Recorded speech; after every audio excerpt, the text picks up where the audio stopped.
ከታህሳስ 27 ጀምሮ በይፋ የኢትዮጵያ ብሔራዊ ቡድን ዋና አሰልጣኝ ከተረከብኩ ጊዜ እስካሁን ድረስ ላለብን ጨዋታዎች ተጫዋቾችን በመመለመል ጊዜ እየተጠቀምን ነው። ከዛ በተጨማሪም የምክትል አሰልጣኞችን መመልመል ስለነበረብን ምክትል አሰልጣኞችን መልምለን ጨርሰናል። በዛም መሰረት የግብ ጠባቂ አሰልጣኝ መሐመድ ጀማልን ከድሬዳዋ የመረጥን ሲሆን መሐመድ ጀማል ለረጅም ዓመት በተጫዋችነት እንደዚሁም በአሰልጣኝነት ረጅም ዓመት ከ12 ዓመት በላይ ከታች ጀምሮ እስከ ፕሪሚየር ሊግ እንደዚሁም ከ20 ዓመት እድሜ ላይ ያሉ የኢትዮጵያ ብሔራዊ ቡድን ተጫዋቾችን ያሰለጠነ ሲሆን በዛ መሰረት የግብ ጠባቂ አሰልጣኝ ሆኖ እንዲመረጥ ሆኗል። በምክትል አሰልጣኝነት ደግሞ በለጠ ገብረ ኪዳን የ18 ዓመት በላይ የማሰልጠን ልምድ ያለው ራሱም በተጫዋችነት ረጅም ጊዜ ያሳለፈ በመቻል ክለብም ለተወሰነ ጊዜ በዋና አሰልጣኝነት ከዛም በምክትል አሰልጣኝነት እንዲሁም በብሔራዊ ቡድን በምክትል አሰልጣኝነት ያገለገለ ስለሆነ እነኚህ ሁለት አሰልጣኞች ካላቸው የመጫወት የማሰልጠን የስራ ልምድ እንዲሁም ስብዕናቸውንም በመመልከት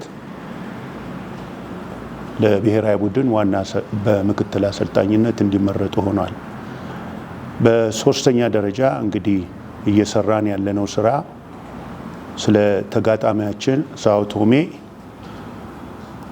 ማንነትና ምንነት መዘጋጀት ስላለብን ከዚህ በፊት የተጫወቱትን አንዳንድ ቪዲዮዎች ጥናት በማድረግ እንደዚሁም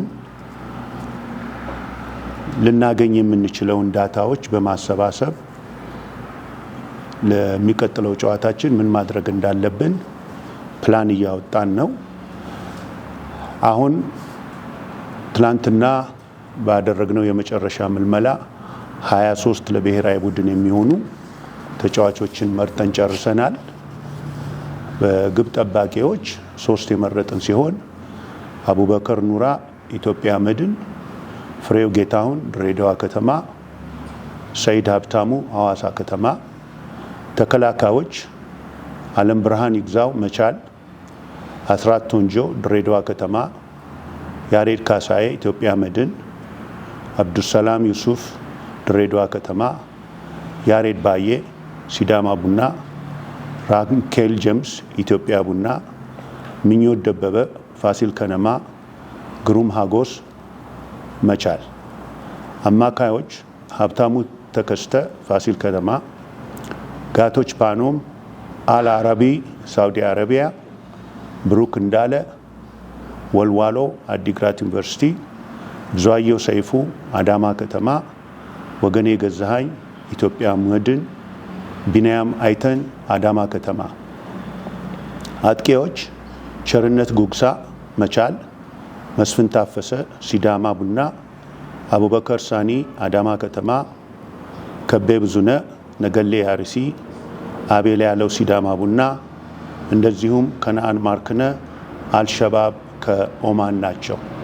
በዚሁ መሰረት ለሚቀጥሉት ቀናት የመጨረሻው የፕሪሚየር ሊግ ውድድር ከተደረገ በኋላ በአጭር ጊዜ ውስጥ ለሚኖረን ዝግጅት እነኚህ ተጫዋቾች ወደ ሆቴል በመግባት ዝግጅታችንን የምንጀምር መሆኑን እናሳውቃለን።